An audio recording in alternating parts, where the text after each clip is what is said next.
ኢና ሊላሂ ወኢና ኢለይሂ ራጅዑን።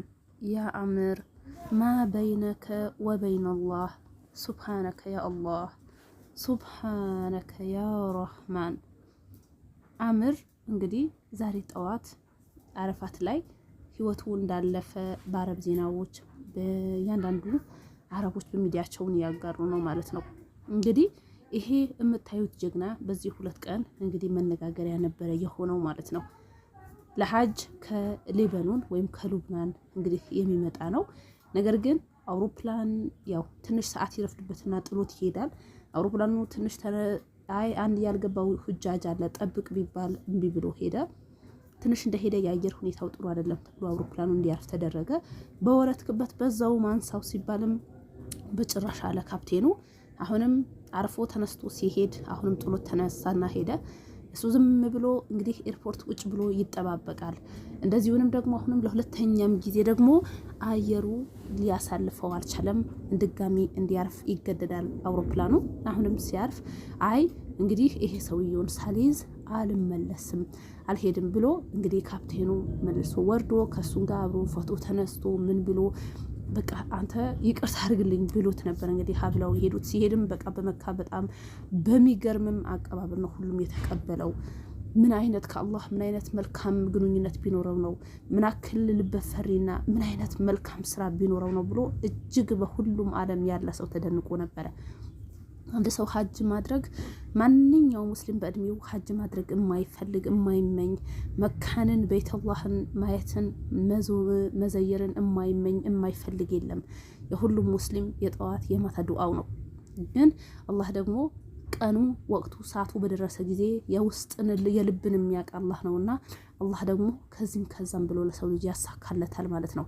እንግዲህ ይሄ አምርም እንግዲህ አቅዶ አስቦ ሀጅ ለማድረግ የአላህ ቤት ለመሄድ ንያው ቀልቡ ለበይክ ብሎ የተነሳ ሰው ነውና ሀጁ ሄደ። እንግዲህ ድጋሚ ሲሄድ በሚገርም አቀባበል ተቀብለውት የኡምራም ልብሱ ለብሶ እንግዲህ ዛሬ ያው ጠዋት አረፋት ጀበል ላይ እንደሄዱ ነው። እዛ እንደሄዱ ደግሞ እንግዲህ እንዳረፈ ነው በየዜናዎች እና ሁሉም ሰው ሁሉም የአረብ ሚዲያዎች ሁሉንም ሰው እያለ ያለው ከአላህ ጋር ምን አይነት ያማረ ግንኙነት ቢኖረው ነው፣ ምን አይነት አላህ የሚወድለት ስራ ቢኖረው ነው ይሄ ሰውየው እንዲህ በቃ ይሁን። አንዳንዴ ከአላህ እንዲህ እያወራ እየተያዩ በሚመስል መልክ ነው የእሱ ግጥምጥሞሹ ማለት ነው።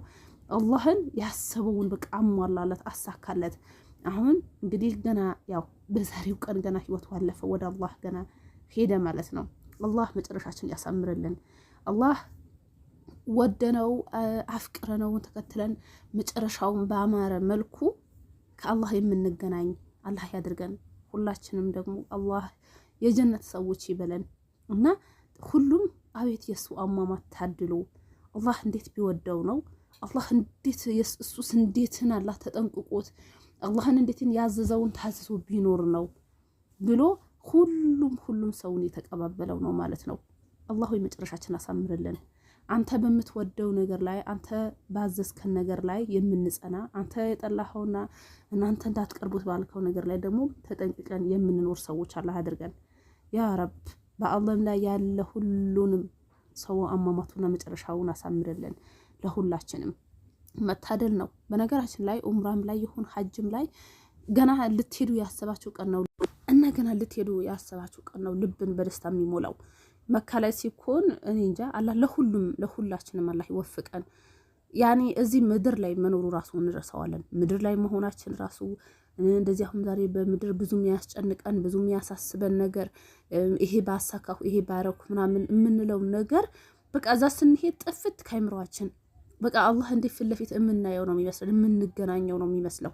አኺራን የበለጠ እንድንናፍቅ ወላሂ ላዚም አላህ ያን ወላሂ መካን ለሁሉም ሙስሊም ለሁላችንም በሐጅ መልኩ ይወፍቀን ብዬ እመኛለሁኝ ማለት ነው። እና በቃ አሁን ይሄ ሰውዬው አስቡት እንግዲህ ከቤቱ ከሀገሩን እያድርጎ ወጣ። አውሮፕላኑ ጥሎት ቢሄዱ ሁጃጆቹም ጥለውት ቢሄዱ ግን አንደኛ አላህ ጻፈለት፣ ልቡ ተነሳ፣ ቀልቡ ያው ለበይክ ብሎ ስለተነሳ ግን አላመለጠውም። ያውም ብቻ አይደለም እንዲሁ ያማረ አሟሟት ሞቶ ወደ አላህ ሊገናኝ ነው። ይህም መታደል ነው። ይህም ሞት አይባልም። እውነቴ ነው የምላችሁ የሰው ልጅ በዚህ በምድር ኖሮ አሟሟቱ መጨረሻውን በመልካም ነገር አላህ በሚወደው ቦታ አላህን በሚፈልገው መልኩ መሞት ይሄ እኮ መታደል ነው። አላህ ሁላችንም መጨረሻችን ያሳምርልን፣ አሟሟታችንን ያሳምርልን።